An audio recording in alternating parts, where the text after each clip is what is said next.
All right, Rich Steeves from TMC. I'm here at the Madefire booth on the floor at New York Comic Con. Joining me today are Liam Sharp and Dave Gibbons. We're going to talk about the Madefire app and the materials that are available for that app. So tell us a little bit about Madefire.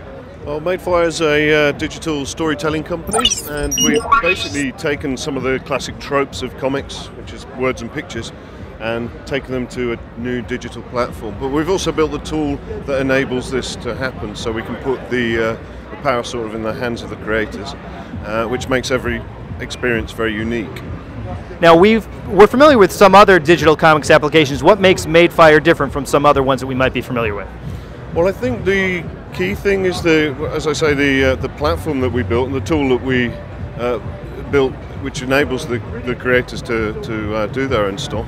The reason why I think this is particularly powerful is that it's a bit like Photoshop, everyone uses the tools very differently.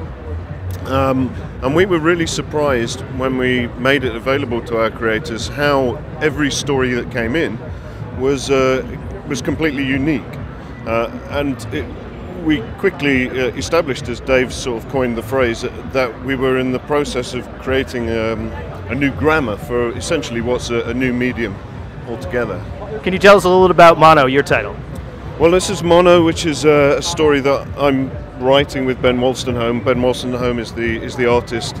I'm also the artist and writer on Captain Stone. But actually this is a really good one to show one of the main innovations, which none of the other companies have got at them. This is what we think of as a sort of jaw-dropping moment.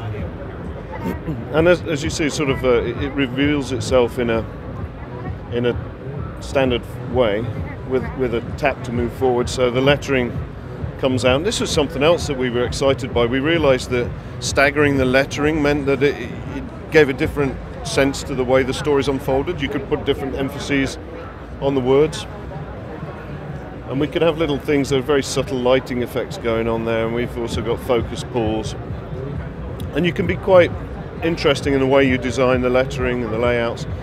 This, though, is our sort of pièce de résistance, which is a completely immersive panel. So you're basically standing right inside a piece of artwork, and you can look up and you can look down.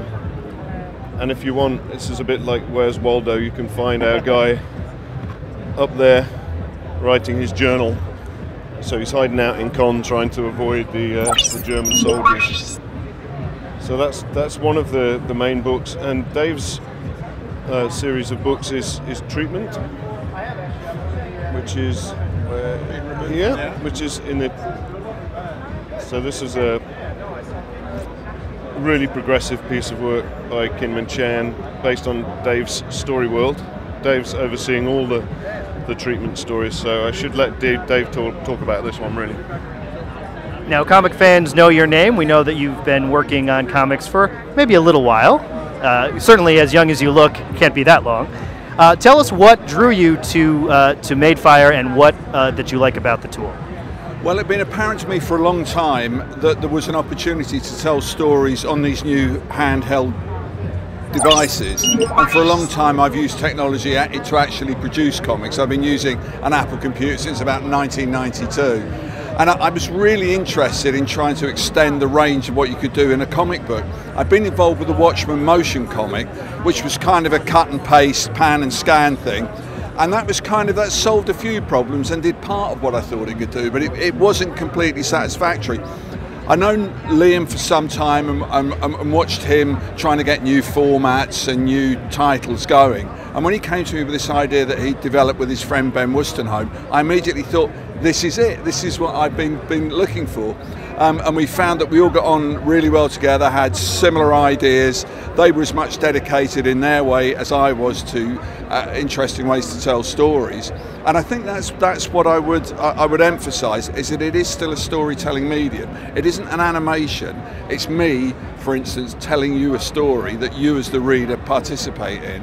And everything we've done with the tool and with the materials towards that end of telling good stories and not just providing bells and whistles. Interestingly, I mean, what Liam just demoed, that 360-degree panorama, that takes what you could do in comics up a whole scale. I mean, the biggest thing you could do before that was a double-page spread, but to have your head inside this world, everybody you've seen that has gone, wow. And it isn't there just to go wow, it's in there because it absolutely sets the scene, it absolutely overwhelms you with this character's experience. So I'm really enjoying having the chance, having spent some time, as you mentioned, in traditional comics, of trying out a whole new medium and just seeing what we can do with it. Yeah, I enjoyed the Watchmen motion comic, but this seems like it's a whole different level. Can you tell us a little bit, are there any challenges involved with this, and have there been any instances where it's sparked your imagination? Oh yeah, I mean, it's challenges all the time, which is actually what I find attractive about it. I mean, I remember sitting down to write the first script, so you type page 1, panel 1, and you think, hold on, no, there isn't a page 1, there isn't a panel 1.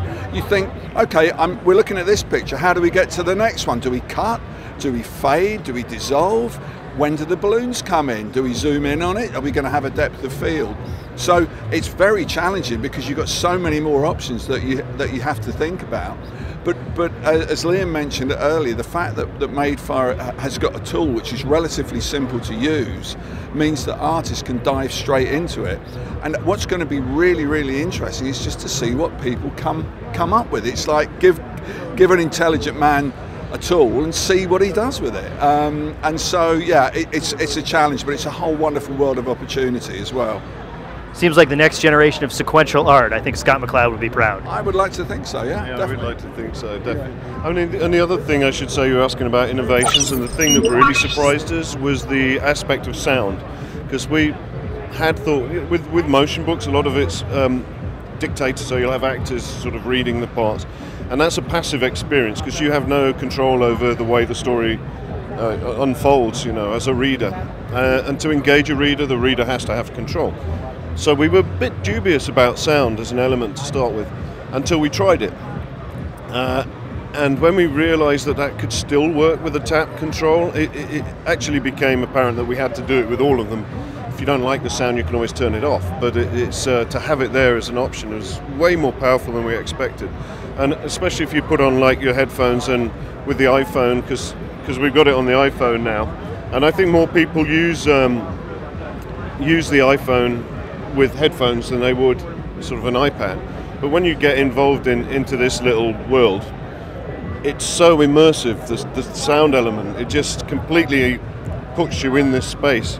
And that was a real revelation. I guess it was a bit like films when they had nobody said the talkies would work, they were all like, that's never going to happen. And of course, it was clearly the future and the only way you could go with it. So yeah, it's really interesting, the sound element, and as Doug's saying, it's where you go with the lettering. So you can, because you've got a tap and a timing element, you can have the lettering appear bottom right and end top left. You can have the imagery stagger around the page and be revealed in a sort of circular motion in layers building up. And everything changes. And there's one other thing that's really key, I think, is that the comedy and horror have got a whole new particular, because they're completely based on time. So time is extremely essential part of it. So once you have that ability to have genuine reveals and you don't know what's going to come next, and with the panorama, you could be scooping around and something could literally sort of, a zombie or a whatever werewolf could appear. There is a whole new level of excitement about it all, and we just feel like we're scratching the surface, really. Very excited to see where it takes us, because it's just developing so quickly. So it's good. And your title is called Treatment. Can you tell us a little bit about what it involves? Well, treatment is an idea that I came up with maybe a couple of years ago. It's an idea I've been kicking around in my notebooks for a long time. What it's actually about is about a world of the near future where there are areas in certain cities where the police won't go. And so there's this outfit called Treatment, who are like freelance police who will go in there and do it. And the way that they're funded is they are also a reality TV show. So you ride along with these cops, but you do it in real time. People could die, terrible things could happen. Of course, this is a challenge to the bad guys, because if you can whap Treatment's ass on live TV, then you've really made a name for yourself. One of the beauties of it, when we came to look into it, was that it can be set all around the world. Every city, a major city in the world, has got its own treatment team. And because with Madefire we are looking for a global audience, it exactly lends itself to that. And so far we've had Tokyo and Mexico City. We even did a San Diego one, a spoof one, especially for the San Diego Comic-Con. And we've got some really great writers and artists involved. And a little way down the line, I'm going to be creating a whole new treatment story just especially for Madefire. I'm really looking forward to it. Great, so are we. Now, where can we get the treatment app and what platforms is it available for? At the moment it's entirely iOS, so it's on all of your iPhones, it's on iPod Touch and it's on your iPad. We really wanted to go high end. We wanted to make it the best reading experience we could. By far the sort of best and most functional platform with the most possibilities is the iPad. So that's what we went after. And it's available free, and all the content is available free too. So we're working on monetizing it down the line, but for the moment we're just very keen that people join, just dive in and get as excited as we are about it, really. So it's good. Yeah, no better way to get people interested than that price point. Absolutely. Gentlemen, thank you so much for your time. Thank you very much.